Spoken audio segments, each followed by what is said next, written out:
여전대 헌신 예배에서 어떻게 여전대 헌신 예배로 빼나 했다가 본문을 25절로 했던 것이 그 어머니의 반응, 그 부모님의 반응을 가지고 이야기를 하려고 했었습니다. 그런데 말씀이 자꾸만 다른 길로 가서 그냥 주님이 주시는 마음으로 함께 서로 나누도록 하겠습니다.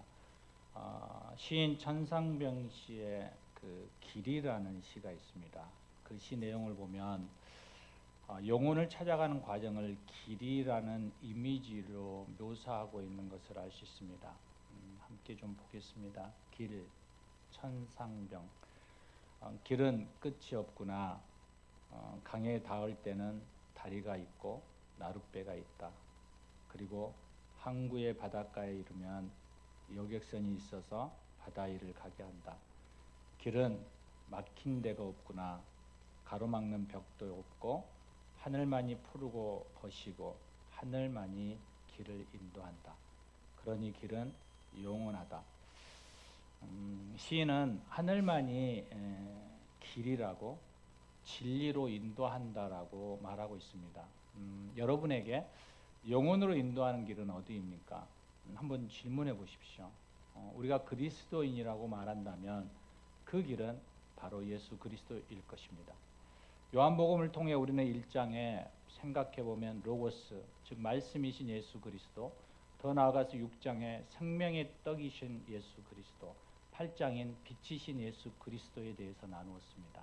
그런가 하면 14장에 가면 길이요 진리요 생명이신 예수 그리스도에 대해서 말씀하고 있습니다. 이 청상병 시인이 말하는 그 길, 영원한 진리를 하나님께서는 예수 그리스도의 이 그릇 안에 담아서 우리에게 분명하게 보여주셨다라는 것입니다. 그러나 이 진리는 모든 사람이 다 고백하는 것은 아닙니다. 그렇다고 교회를 다니는 사람들 모두가 이 고백을 하는 것도 아닙니다. 하나님께 오늘 예배를 드리는 사람들 중에도 우리가 예수가 구주이심을 고백하지 않고 각자 여러 가지의 목적을 가지고 예배에 참여하는 사람들도 있습니다. 이러한 현상을 보면 우리가 영원한 길이요 진리요 생명 되신 예수 그리스도를 구주로 믿는다라는 것, 이것은 하나님의 절대적인 은혜요 선물이라는 것을 우리가 고백하지 않을 수 없습니다. 사랑하는 여러분, 인생을 살아가다 보면 참 우여곡절을 경험하지 않습니까? 환경이나 관계로 인해서 너무 힘들어졌을 때, 야, 이거 예수님을 믿어서 여기 무슨 도움이 되나? 이런 생각으로 교회를 떠나고 싶은 마음을 경험한 적도 있었을 것입니다.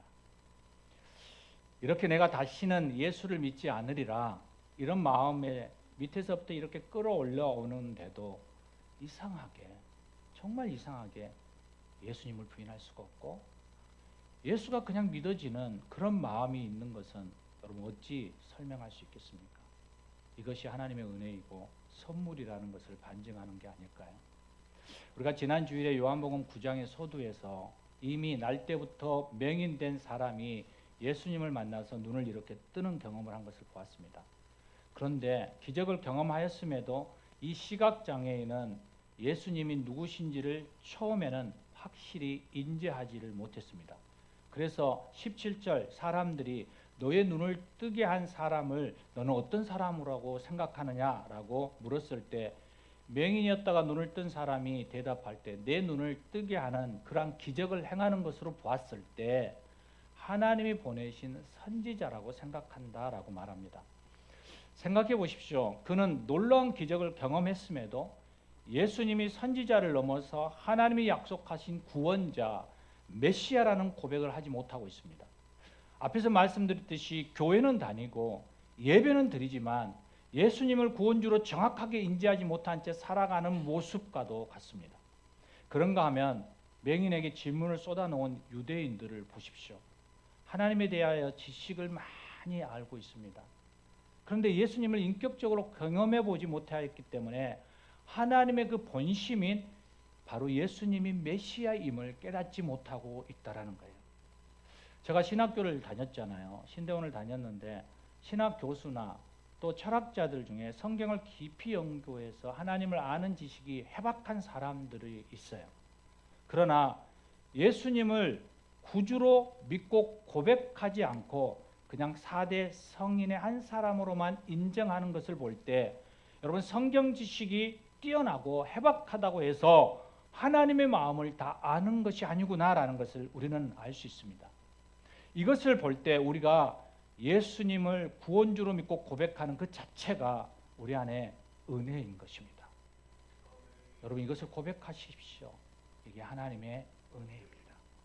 사랑하는 여러분, 오늘 본문에 나오면서부터 시각장애인이었던 사람도 처음에는 예수님을 만남으로 이 육체적인 눈을 떴습니다.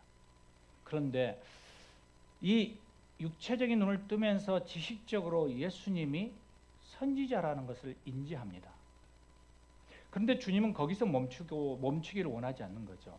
예수님과 친밀한 교제를 통해서 더 나아가 영적인 눈을 뜨기를 원하는 거예요. 그래서 예수님이 메시아라고 고백되어지는 데까지 나아가기를 원하시는 거예요. 이는 하나님이 진정 우리에게 원하시는 것이 무엇인지를 분명하게 말씀하고 있는 거예요. 하나님을 지식적으로 아는 것을 넘어서 하나님과 친밀한 사귐을 통해서 전인격적으로 하나님을 경험하여 아는 지식, 그냥 지식으로 눈으로 보는 것이 아니라 경험하여 아는 지식의 자리까지 나아가는 것인 거예요. 구약의 왕정 시대를 보면 세 번째 왕인 솔로몬 왕이 나오잖아요. 하나님께 1000번제를 드리거든요. 그리고 솔로몬에게 하나님이 꿈에 나타나요. 그리고 솔로몬, 너 무엇을 원해? 라고 물어요. 그래서 솔로몬 왕이 구한 것이 부와 명예를 구한 것이 아니라 하나님의 뜻을 듣는 그 마음, 듣는 마음을 구하거든요. 이 듣는 마음이 무엇일까 생각해 봤어요. 이 듣는 마음은 에덴 동산에 아담이 하나님과 이렇게 대화하듯이 지냈던 그 하나님과의 친밀한 그런 사귐이에요. 과학이 발전한 이 시대에도 동일하게 하나님께서 기뻐하는 그러한 우리의 고백이 있다면 그 하나님과의 친밀한 사귐이에요. 오늘 현신 예배로 하나님께 온전히 예배드리는 여전도 회원 여러분, 여러분은 이 교회의 중요한 역할을 감당하고 있는 교우입니다. 그리고 한 가정의 아내이며 어머니이며 또 할머니이기도 할 것입니다. 그런데 잘 생각해 보십시오. 이 명칭은 여러분이 속해 있는 곳에서 역할을 바탕으로 명명한 직임이에요. 직임. 그런데 여러분, 이러한 역할만을 강조하면서 교회나 가정에 서 있다면 여러분 얼마나 힘드시겠어요. 이것은 여러분의 그러한 형식적인 역할에 대한 의미만을 가지고 있는 거예요. 여러분이 그 형식적인 의미에만 충실하다면 여러분의 삶은 정말 고달픈 삶이 되겠죠. 그런데 이러한 직임의 역할을 잘 감당하는 이것을 충성이라고 생각하는 거죠. 근데 이것을 우리가 보았을 때 이 직임의 충성에는 우리의 이 마음이 실어질 때 그것에 대한 기쁨과 만족이 일어나는 거죠. 그 마음이 뭘까요? 이게 저는 사랑의 마음이라고요. 이게 본질이에요, 본질. 이 본질이 전제된 충성이 되어야만 우리 안에 의미가 있는 것이죠. 직임의 역할인 이 충성을 저는 이 그릇이라고 생각해요. 그릇. 형식인 그릇. 그리고 이 역할을 감당한 이 본질은 그 안에 담겨진 내용물이죠. 이것을 섬김 또 사랑의 자세라고 볼 수 있는 거죠. 외관상으로 그릇도 중요하죠. 그러나 그 내용물이 무엇이냐에 따라 그 그릇의 의미가 전혀 다르게 다가올 거예요. 어떤 부유한 집을 우리가 갔다고 생각해 보십시오. 금으로 도금한 그릇에 사료를 담아서 개에게 주었어요. 그리고 우리를 앉아서 식탁에서 밥을 대접하는데 그 밥에는 표주박에다가 이렇게 여러 가지의 야채를 섞어서 비빔밥을 우리가 대접했다고 생각해 보십시오. 금그릇에는 개밥그릇이, 표주박에는 우리가 먹는 비빔밥의 밥이 있는 거예요. 여러분, 내용물에 따라서 전혀 달라요. 여러분의 그릇이 우리는 중요하다고 생각하죠. 우리의 외관과 우리의 직임과 우리의 역할들이 너무 중요하다고 생각하죠. 그런데 그래서 우리는 그 그릇이 어떤 그릇이 되느냐에 대해서 너무 많은 에너지들을 쏟아요. 그런데 그 그릇의 안에 내용물이 더 중요하잖아요. 요한복음 5장에 나온 베데스다 못에 있었던 그런 38년 된 병자, 요한복음 8장에 나왔던 가늠하다가 현장에서 잡힌 그 여자, 본문에 나오는 나면서부터 맹인이었던 이 사람을 보았을 때 여러분 유대인의 반응이 어땠는지 한번 들여다 보십시오. 그들은 하나님의 마음인 본질보다 율법의 이 그릇 형식에 갇혀 있었다라는 것을 볼 수 있어요. 예수님도 그들이 정한 형식, 그 율법이라고 해석된 틀에 의해서 그들은 판단했어요. 그들은 병자를 향해서 그들은 죄로 인하여서 저주받은 사람들이야 이러면서 비난하고 정죄하는 대상으로 보았어요. 예수님도 안식일에 병자를 고친다는 그 이유 하나로 안식일을 지키지 않는 불의한 자, 하나님을 아버지라고 모독하는 그 죽어마땅한 죄인이라는 그 프레임을 딱 씌웠어요. 그리고 판단했어요. 사랑하는 여러분, 안식일에 있어서 유대인에게 있어서 안식일은 정말 기억하여 거룩히 지켜야 하는 율법이에요. 아주 중요한 계명이죠. 그런데 유대인들은 그 율법의 형식, 그 틀에 맞추기 위해서 일하지 말라라는 그 규칙을 정하는데 그 노동을 어디까지 그 범위를 정할 것인가에만 집중한 거예요. 그래서 지키고 싶은 거예요.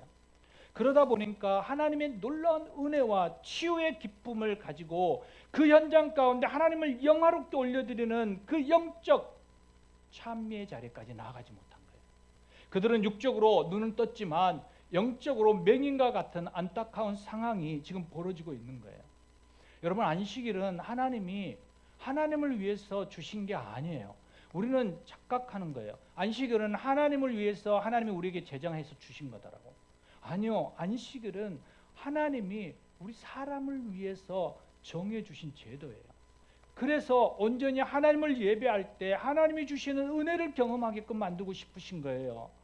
이러한 영적 체험을 통해서 더 감사와 기쁨이 충만한 본래의 그 하나님의 마음으로 더 가까이 나오게 하는 거예요. 그런데 그 형식에 집중하다 보니까 그 본질을 잃어버리는 것이죠. 여러분 한번 생각해 보십시오. 안식일에 주일이죠. 주일에 병든 자나 도움이 필요한 사람을 보면 그 사람을 치유해주고 섬김을 통해서 함께 기쁨을 누리는 것이 하나님의 영광을 드러내는 것일까요? 아니면 병자와 도움이 필요한 힘든 사람을 보고도 이건 부정한 것이야, 노동을 하면 안 돼, 이러한 규칙 때문에 모른 척하고 지나가는 것을 하나님께서 기뻐하실까요? 누가복음 10장에 보면 율법 교사가 예수님에게 이렇게 서로 논쟁을 하다가 자신의 의로움을 드러내기 위해서 이러한 질문을 해요. 그렇다면 내 이웃이 누구예요? 내가 돕고 싶은데 내 이웃이 누구예요? 라고 묻는 거예요. 예수님께서 한 예를 들어서 이 이야기의 일화를 이렇게 설명해 줘요.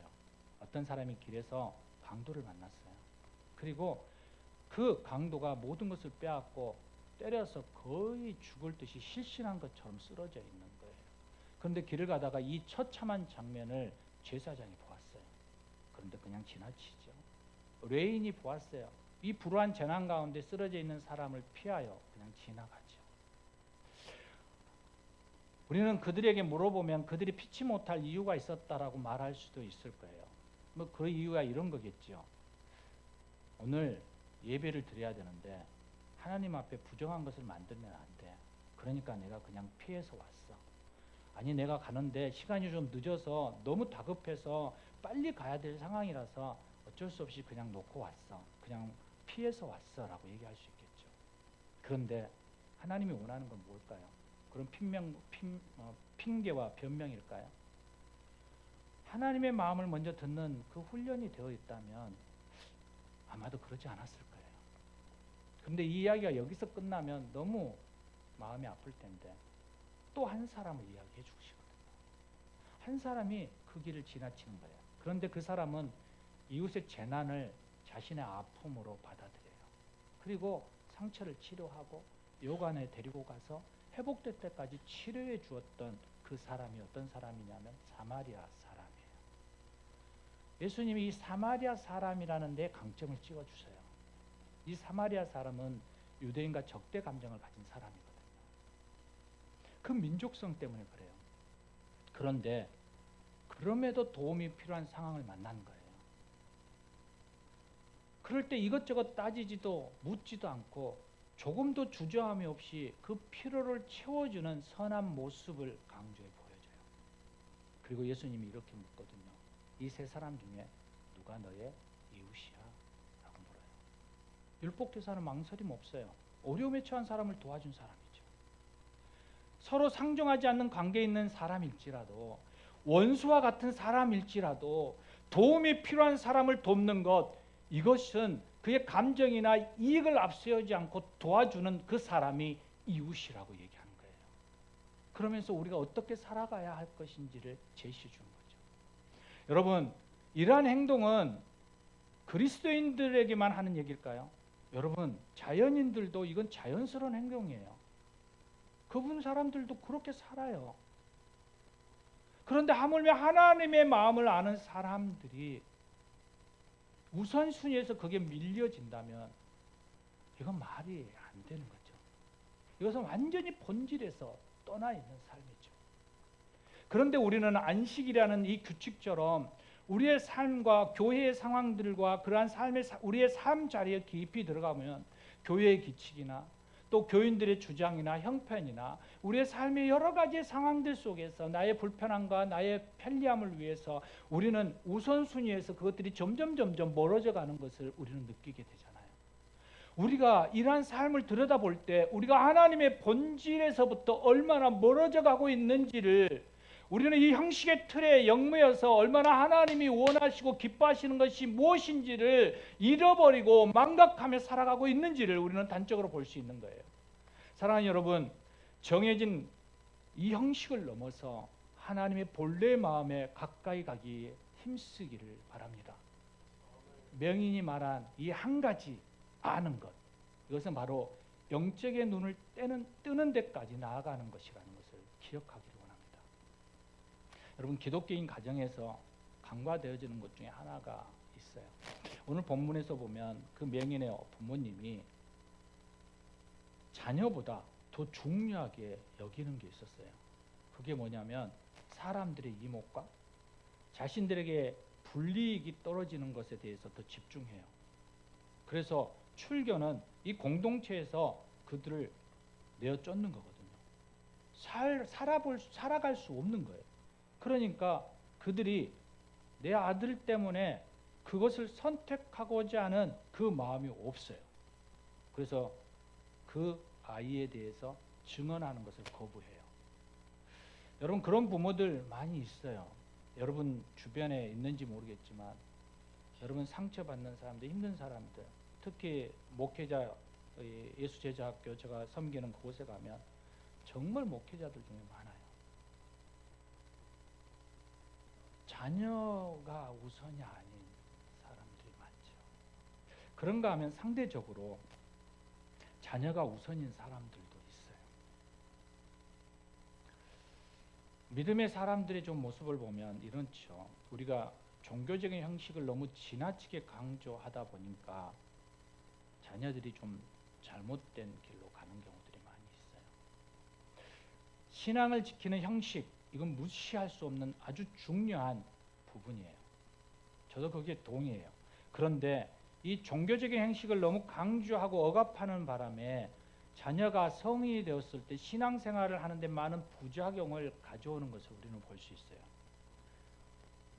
청소년들을 키우는 부모들의 이야기, 흔히 듣는 이야기들 있잖아요. 부모님들은 한결같이 너 잘 되라고, 내가 너를 사랑하니까 그렇지, 이렇게 말하잖아요. 그런데 하나같이 아이들은 이렇게 말하고 싶어요. 어머니, 제발 저를 사랑하지 마세요. 제발 저를 방치하세요. 언제 제가 저를 사랑해 달라고 했어요. 그것 때문에 내가 너무 힘들어요. 이러한 그 몸부림치는 아우성, 그런 아우성들을 듣게 되잖아요. 그것은 자녀의 마음을 듣지 않고 부모들이 자기 만족이나 왜곡된 가치로 행복이 없는 성공을 이루는 방법들을 계속 가지고 양육시키는 그 욕심 때문에 그럴 수도 있죠. 우리가 양육할 때 제일 중요한 게 뭔가요? 자녀의 마음이잖아요. 그 마음을 응원해주고 믿어주는 것. 그 사랑이 기반이 되어졌을 때 잔소리도 들어갈 수 있는 거예요. 그런데 우리는 그 사랑의 기반을 무시하고 잔소리가 먼저 되어질 때 아이들은 이러한 몸부림치는 아우성들을 하게 되죠. 그런데 이 시각을 그대로 하나님께로 가져오면 우리도 동일한 거예요.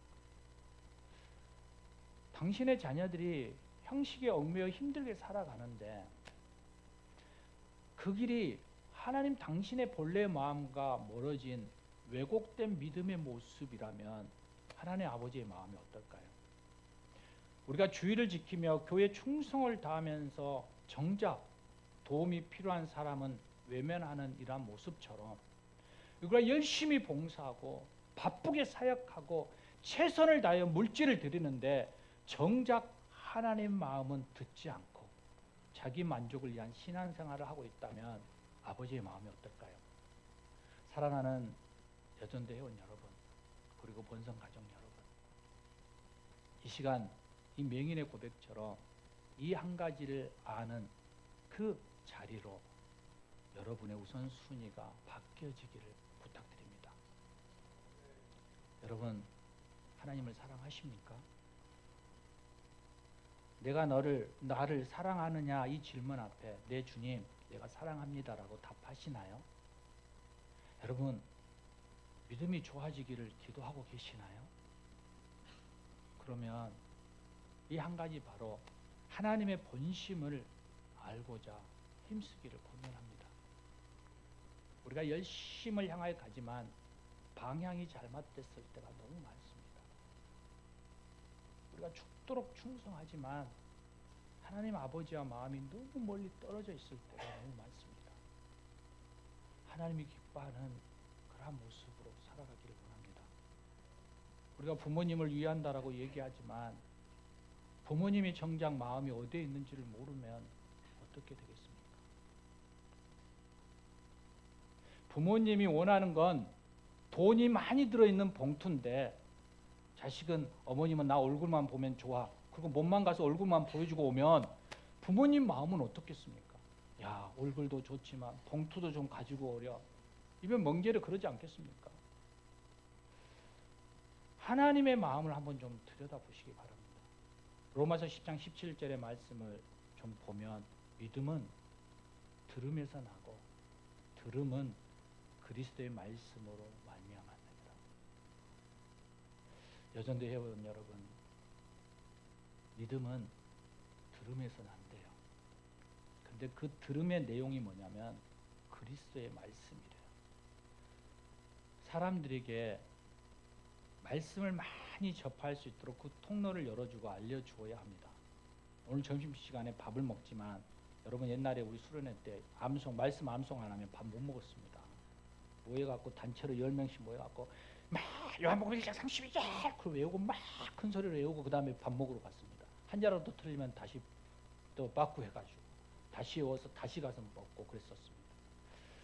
그런데 여러분, 바울이 말하고 있는 이 들음은 그 하나님의 말씀의 들음은 귀로만 듣는 것이나 눈으로 보는 것을 넘어서 중요한 깊은 의미가 있어요. 여러분, 누군가가 여러분의 자녀를 향하여서 당신의 아이는 정말로 말을 잘 듣네요, 이런 얘기 들으면 여러분 기분이 어떨 것 같아요? 좋지 않을까요? 왜냐하면 칭찬이잖아요, 칭찬. 그런데 여러분 기분이 좋은 그 의미 안에 좀 들어가서 내 자녀가 상대방 말을 귀로만 잘 듣고 있다라고 여러분이 들으면 이건 칭찬이 아니에요. 그렇잖아요. 그 내용 안에는 뭐예요? 내 자녀가 상대방 말을 잘 듣고 기억하여서 그 사람 말대로 몸으로 행하고 있을 때 우리는 그것이 칭찬으로 받아들이는 거예요. 그러니까 그분이 당신의 아이가 제 말을 참 잘 듣고 잘해요 라고 말하는 것은 이 아이가 몸으로까지 나아가는 것을 얘기하는 거죠. 바울이 지금 여기서 들음은 귀로나 입으로만은 그친 게 아니라 몸으로 듣는 것까지 나아가는 거예요. 몸으로 듣는 것. 세상의 성공의 이치가 바로 그리스도의 말씀을 듣고 순종하는 것을 의미하는 거예요. 이것이 우리가 기억해야 하고 살아야 할 믿음의 본질이고 방향이에요. 사랑하는 여러분, 우리는 하나님의 말씀을 아버지의 마음으로 들어야 합니다.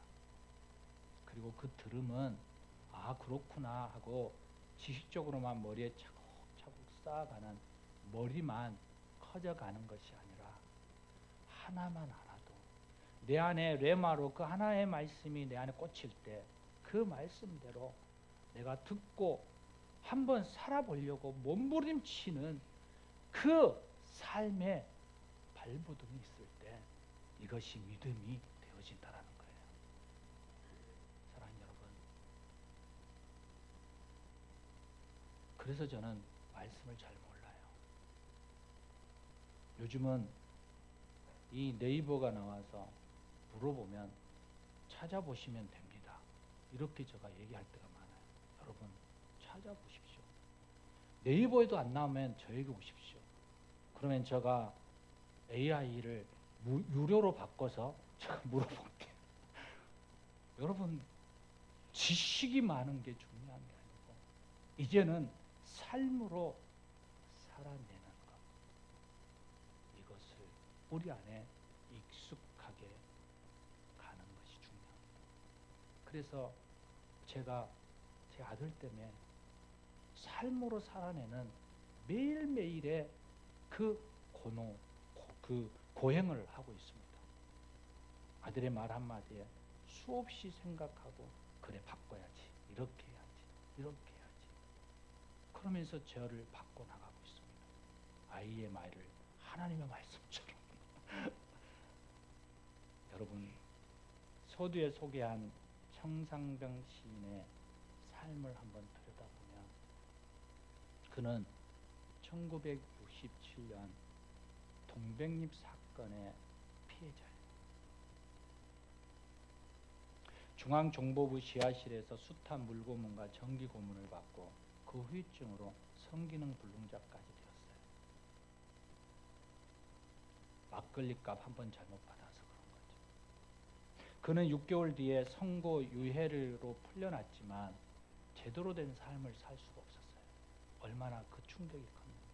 그래서 그냥 거지가 되어서 거리를 떠돌았어요. 그러다가 청량리 정신병원에 수용되어서 행방불명 처리가 되었어요. 그의 친구들이 이 청상백 시인이 사망했다라고 생각을 한 거예요. 그리고 유고 시집을 그 기념하여서 냈거든요. 그러다가 그가 살아있다라는 사실을 확인해요. 그리고 그 문우들이 시집을 들고 그를 찾아갔을 때는 그가 기저귀를 차야만 하는 그 정도로 몸이 허약한 삶이 되었죠. 그런데 그가 나와서 삶을 회복해 가면서 42의 장가를 가고 그 고문 후유증 때문에 아이를 낳을 수 없었던 그의 삶이었어요. 그런데 그가 행복을 말해요.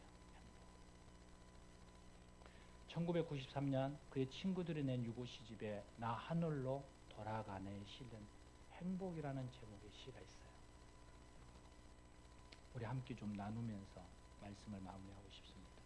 행복, 천상병. 나는 세계에서 제일 행복한 사나이다.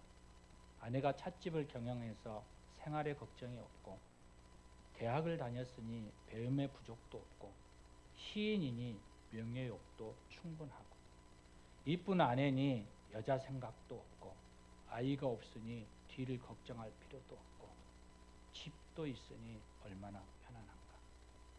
막걸리를 좋아하는데 아내가 다 사주니 무슨 불평이 있겠는가. 더구나 하나님을 굳게 믿으니 이 우주에서 가장 강력한 분이 나의 백이시니 무슨 불행이 온단 말인가. 저는 이 마지막 식구인 우주에서 가장 강력한 분인 하나님의 백, 이 문장에서 제 가슴이 뭉클한 것을 느꼈습니다. 태양아, 넌 하나님의 백을 믿고 살아가고 있니? 나는 하나님의 크신 사랑의 마음을 신뢰하고 행복한 고백을 하고 있는가라는 질문 앞에 섰습니다. 난 이 한 가지 놀라운 하나님의 그 큰 사랑을 아는데 정말 그것을 전하며 감사함으로 살아가고 있는가? 사랑하는 여러분, 오늘 본문 37절로 38절을 보면 시각장애인을 주님이 만나시고 내가 인자를 믿느냐? 내가 바로 그이니라. 이 말씀을 예수님을 만나고 들은 그 맹인이 내가 믿나이다 그러면서 절한다, 예배하였다라고 표현하고 있습니다. 이 시간 여러분의 믿음이 이제 예수님은 선지자입니다라는 이 형식적인 틀을 넘어서 예수님은 나의 구원자이십니다, 이게 경험되어지고 하나님 아버지의 본래의 마음을 듣고 그 말씀을 몸으로 지켜내는 자리까지 나아감으로 인해서 오늘 청상병 시인이 얘기하는 것처럼 내가 가장 행복한 믿음의 사람의 고백, 그 반열에 서는 저와 여러분 되시기를 주님의 이름으로 축원합니다. 우리 함께 기도하시겠습니다. 오늘 우리 함께 기도하고 싶습니다.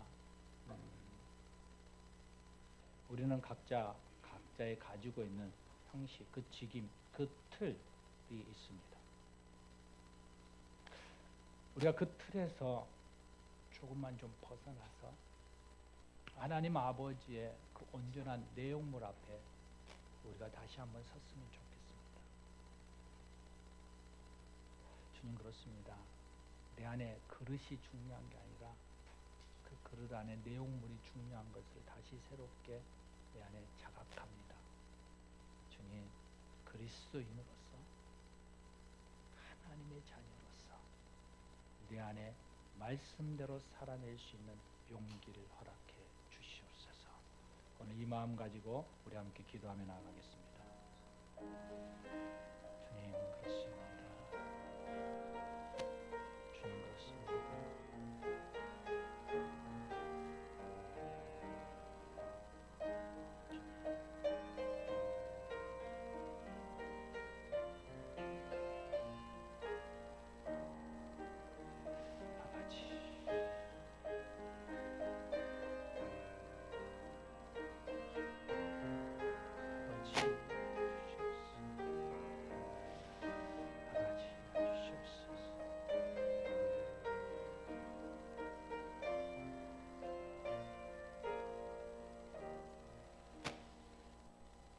하나님,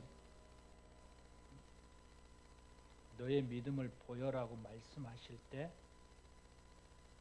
주님, 내 삶을 주님 앞에 드릴 수 있는 그러한 삶의 내용이 있게 해주십시오.